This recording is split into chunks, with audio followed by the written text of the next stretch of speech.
आपने नवाचार के संदर्भ में रोशनी दी, पर सारा नवाचार आपने नरेंद्र मोदी के हिस्से में दे दिया। थोड़ा कुछ नवाचार के संदर्भ में अपने मित्र शिवराज सिंह चौहान के संदर्भ में भी रोशनी दीजिए। आपके पुराने मित्र हैं, चुनाव विधानसभा का है, नरेंद्र मोदी जी के कंधों पे कितना बोझा डालेंगे? देखिए, नरेंद्र मोदी जी हम सबके नेता हैं, देश के प्रधानमंत्री हैं, और वो देश के नेता तो हैं ही, वैश्विक नेता भी हैं। मतलब ऑस्ट्रेलिया का प्रधानमंत्री उनको बॉस बोलता है, और अमेरिका का राष्ट्रपति जब उनको बोलने के लिए आमंत्रित करता है तो बोलता है वन वर्ल्ड, वन सन और वन मोदी। तो निश्चित रूप से हम सबके लिए गर्व की बात है कि भारतीय जनता पार्टी के पास और भारत के पास इतना ताकतवर नेतृत्व है, इतना विजनरी नेतृत्व है। तो स्वाभाविक रूप से जो हमारे नेता हैं उनका यश तो होना ही है हर चीज़ में। लेकिन जहाँ तक आपने शिवराज सिंह जी की बात कही, तो शिवराज सिंह जी के कार्यकाल में भी नवाचारों की कमी नहीं रही जी। आप साक्षी हो 2003 के बाद की परिस्थितियों के। मुझे ध्यान है जब हम लोग सरकार में आए उस समय देश में 2900 मेगावाट बिजली का उत्पादन होता था। गांव में तो बिजली का दर्शन नहीं था, शहर में भी बिजली का कठिनाई थी, लेकिन आज 28,000 मेगावाट बिजली का उत्पादन मध्य प्रदेश में है, और आज मध्य प्रदेश बिजली की दृष्टि से सरप्लस स्टेट है। उस कालखंड में जब हम 2003 में तो 6,875,000 हेक्टेयर के आसपास मध्य प्रदेश में सिंचाई की क्षमता थी।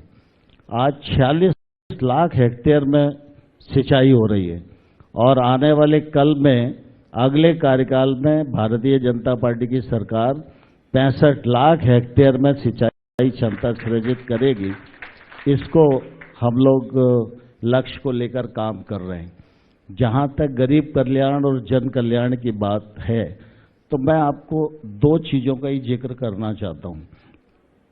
आमतौर पर हम सब देखते हैं कि कभी किसी परिवार में कोई दुर्घटना हो जाती है तो पॉलिटिकल लोग उस गांव में उनके यहाँ बैठने जाते ही हैं, घर में बैठने जाते हैं, जो जिसके संपर्क में होता है। लेकिन राजनीतिक व्यक्ति जब जाता है तो निश्चित रूप से लोगों की एक ही मांग होती है कि भाई बहुत गरीब परिवार है और जो कमाने वाला था वो चला गया, तो तात्कालिक रूप से कुछ मदद मिलना चाहिए। राज्य सरकारों में मुख्यमंत्री राहत कोष के अलावा कोई दूसरा मद होता नहीं जो इस प्रकार की सहायता कर पाए, तो हर व्यक्ति की पहुंच मुख्यमंत्री तक होती नहीं है। तो सामान्य तौर पर लोग दरखास्त लेके हाँ देखते हैं, ऐसा ही होता था। लेकिन शिवराज सिंह जी ने नवाचार किया और संभल योजना बनाई। उस संभल योजना में अगर एक्सीडेंट में किसी गरीब की मृत्यु होती है तो मुख्यमंत्री की अनुमति की जरूरत नहीं है, दरखास्त की जरूरत नहीं है। अगर उसका नाम उस योजना के अंतर्गत है तो 24 घंटे के भीतर 4 लाख रुपए का चेक उस आदमी को आकस्मिक सहायता के रूप में उपलब्ध कराया जाता है। और 60 वर्ष की आयु में अगर कोई व्यक्ति हताहत होता है तो निश्चित रूप से 2 लाख तक की मदद उसको भी की जाती है। ये तो एक आकस्मिक मदद का विषय हुआ। दूसरा, पूरी दुनिया में और देश में भ्रूण हत्या की चर्चा होती थी, और भ्रूण हत्या की चर्चा लोग बड़ा गंभीरता से करते थे, अवेयरनेस कार्यक्रम भी चलाते थे, पोस्टर पैम्पलेट तक ये चर्चाएं सीमित रहती थी। लेकिन मुझे इस बात का गर्व है, मैं भी उस समय मध्य प्रदेश में काम कर रहा था। उस समय शिवराज सिंह जी के नेतृत्व में लाडली लक्ष्मी योजना बनाई। आज 40 लाख से अधिक लाडली लक्ष्मी देश में हैं। ये लाडली लक्ष्मियां जिस दिन पैदा होती हैं उसी दिन रजिस्टर्ड हो जाती हैं, और ये जब स्कूल में जाती हैं तो निश्चित रूप से इनको पैसे पढ़ाई के खर्चे के लिए मिल जाते हैं। जब हायर एजुकेशन में जाती हैं तो इनको हर माह पैसे मिल जाते हैं, और जब भी ये बेटियां 21 वर्ष की होती हैं तो लगभग 1,18,000 रुपया उस बेटी को मिल जाते हैं। और मुख्यमंत्री कन्यादान योजना के अंतर्गत गरीब परिवार की बेटी का विवाह भी किया जाता है। तो सामान्य तौर पर बेटी एक तौर से अभिशाप जैसी हो गई थी गरीब परिवार में कि भाई वो पैदा होगी, फिर उसको पढ़ाएंगे लिखाएंगे, अंततोगत्वा शादी करेंगे तो कैसे शादी होगी, और बाद में तो ये घर से दूसरे घर में ही चली जाएगी। तो इसके कारण भ्रूण हत्या का सिलसिला बहुत तेजी के साथ बढ़ता जा रहा था। यद्यपि उसके लिए कानून भी बनाए गए, जागरूकता के अभियान भी चले, लेकिन आज लाडली लक्ष्मी योजना एक ऐसा नवाचार था जिसको पूरे देश की कई सरकारों ने अनुसरण किया, और मैं समझता हूं कि उसका फायदा पूरे देश भर में बेटी बचाओ अभियान को मिला और उसका निश्चित रूप से फायदा हुआ।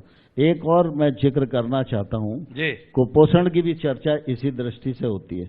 तो कुपोषण में शहरिया आदिवासी सबसे मतलब पिछड़ा ट्राइब है, विशेष रूप से शहरिया, बैगा, भारिया ये थोड़े अल्पसंख्या में। गौड़, भील, भिलाला ये इंदौर और जबलपुर संभाग में, गोंडवाना और भीलवाना इलाके में तो इनकी संख्या भी ज़्यादा है और उस एरिया में काम भी काफ़ी हुआ है। लेकिन छोटी जो ट्राइब्स हैं इन पर ध्यान लोगों का नहीं जाता था और इसलिए कुपोषण की स्थिति इन्हीं क्षेत्रों में ज़्यादा होती थी। तो माँ भी कुपोषित न रहे और बच्चे भी कुपोषित पैदा न हों, इसलिए 1000 रुपया उनको देने की योजना बनाई, जिससे कि निश्चित रूप से विजयपुर और कराल वाले क्षेत्र में एक अभूतपूर्व परिवर्तन आया। तो मैं समझता हूं कि शिवराज सिंह जी के नवाचार तो मैं 2-3 घंटे तक गिना सकता हूं, क्योंकि मैं काफी लंबे समय तक उनका साक्षी रहा हूं।